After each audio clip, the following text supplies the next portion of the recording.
Like if you found the video valuable.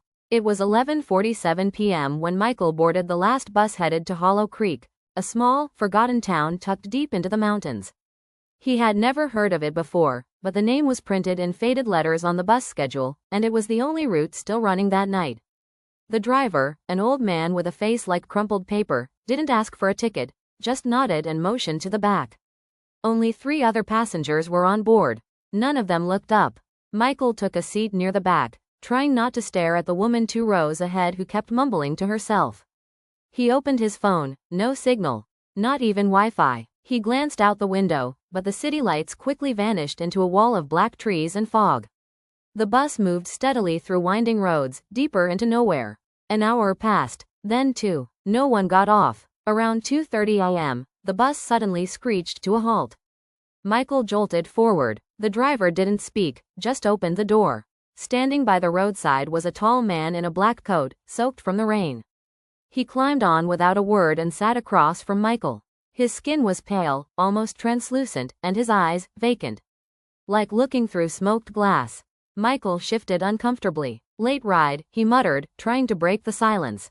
The man didn't respond, but the woman 2 rows ahead turned around slowly, her voice dry and cracking. "You shouldn't speak to them." Michael blinked. "To who?" She looked past him, to the man in the black coat. "They're not here for the same reason we are." Before Michael could ask what that meant, the lights flickered.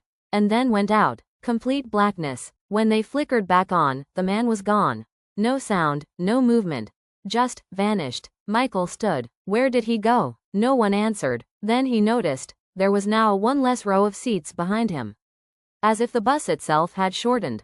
He looked at the others, but they remained still, their eyes forward, lifeless.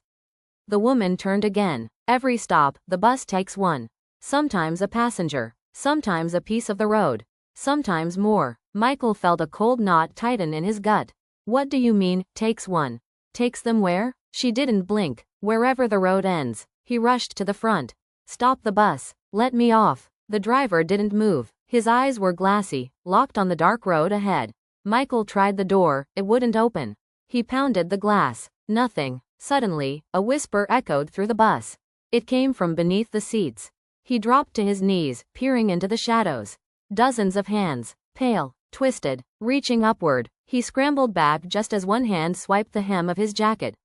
"Let me off," he screamed again. But the woman only said, "You bought the ticket. Now you ride." The bus veered sharply, the trees outside vanishing. Nothing remained but fog. And then, the bus slowed. The door opened. A new passenger stepped in, this time, a child. Soaked, barefoot, she walked past Michael, looking straight through him. Sat down, silent. The bus continued into darkness. And 1 more row of seats disappeared.